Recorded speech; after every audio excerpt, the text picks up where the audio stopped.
You know, a lot of guys generally worry about that. And I think the reason they worry that they need to be great hunters to be good in this business is because of the internet. Things on social platforms about deer hunting and duck hunting and then turkey hunting and then, upland bird hunting, and there's just so much of that. People showing, the animals they've killed. They're showing that when their mounts come back. They're showing limits of greenheads, them turkey hunting in the, in the spring. And everybody thinks, gosh, I got to do that because here's some top land guys and they're showing all their cool hunting stuff on Instagram. So that must be what I got to do. Folks, I'm telling you, it's not. And I'm speaking to you from some experience here. I've spent most of my life hunting and hunting hard. I'm the kind of guy that when I do stuff, I tend to overdo it if I'm not careful. It's a kind of a flaw. I'm a little bit type A about some stuff. And so when I started bow hunting a number of years ago, I hit it hard. I would start putting up stands in May and June. I would start working on my setups. I'd get everything right. I'd have multiple stands, different wind locations for different spots. And I was doing all that in the early summer. I was doing prep all through the year just to get ready to bow hunt. And then when bow season came around, I would make 50 to 70 sits in a year. And so that's just too much, overdoing it. And I'm trying to run a business, I'm trying to raise my family, just way, way out of hand. But I was thinking in large part that I really needed to do that to be the broker at RecLand. I was enjoying it, don't get me wrong, I really do enjoy it. But part of me was thinking it was something that I had to do, that it was part of the business. And I got to the point several years ago, I realized, come on, Pat, that's just not the way to be. It is not necessary to be as hard and gung-ho a hunter as you are just because of RecLand. And so here's been a little bit of my progression. 4 years ago, I bow hunted 4 sits. I sat in the stand 4 times. Now I killed 2 deer, killed a nice little 8-point, killed a doe with my bow. The next year, I made 5 sits, killed a pretty nice buck. That's all I did, 5 sits. Now this is going from 50 to 70 sits down to 4, then down to 5. And then last year, I didn't hunt a day.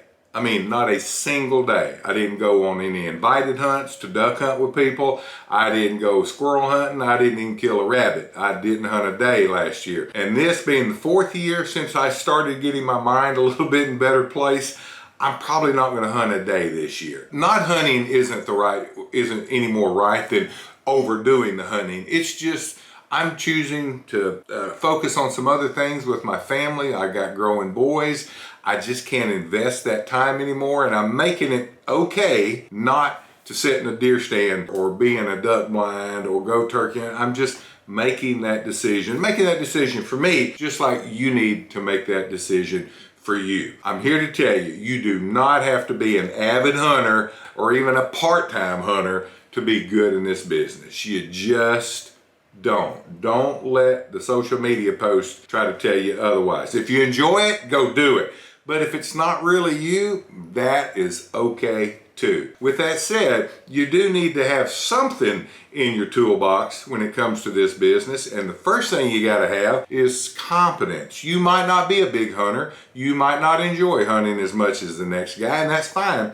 But you need to be competent in hunting land, in recreational land. You need to know what you're talking about when you're talking about properties that are going to be, strong properties for deer hunting, for waterfowl. You need to have competence in knowing what is and isn't good recreational property. You need to know the differences in those properties in various parts of your state or your region, wherever you're selling. You got to know what you're talking about because you're selling property to avid hunters. You might not be out there yourself 70 times a year, but you need to have enough information, enough knowledge to know how to communicate to client. Number 2, you got to have just some good information that you can share with buyers. They may be looking at a tract that's a little bit ducky, but they need some work done on the impoundments. They might need a new well put down to be able to flood. They might need some work done, some dirt work done to get the water to run right. And you've got to have some contacts. You've got to have some resources in your area that you can point to and give people some names and phone numbers, information and contacts to be able to help your clients do the things they want to do to improve their property and make it useful. Third thing, you got to be genuine. You go show a piece of property to somebody that's a great deer hunting track, or it's in a great area for waterfowl or something like that. Don't show up all gung-ho, just acting like, hey, you're a big time hunter when you're not. People ask you questions, be honest, be genuine, be sincere about it. People know the difference. If you're selling a piece of property to somebody who does understand quality whitetail hunting in their part of the country, or they know the difference between a mud hole and a duck hole, and you show up and you don't, and you're acting like you're all that, they're going to see right through you, and you're going to lose business. You're going to lose credibility. If you don't know, it's okay not to know. Tell them you don't know. Tell them you'll find out. Be genuine. You don't have to be a big time, full time hunter to be great in this business. Here's another video right here that just talks more about the reality of this business. Won't you watch it? Check it out, and we appreciate you being here.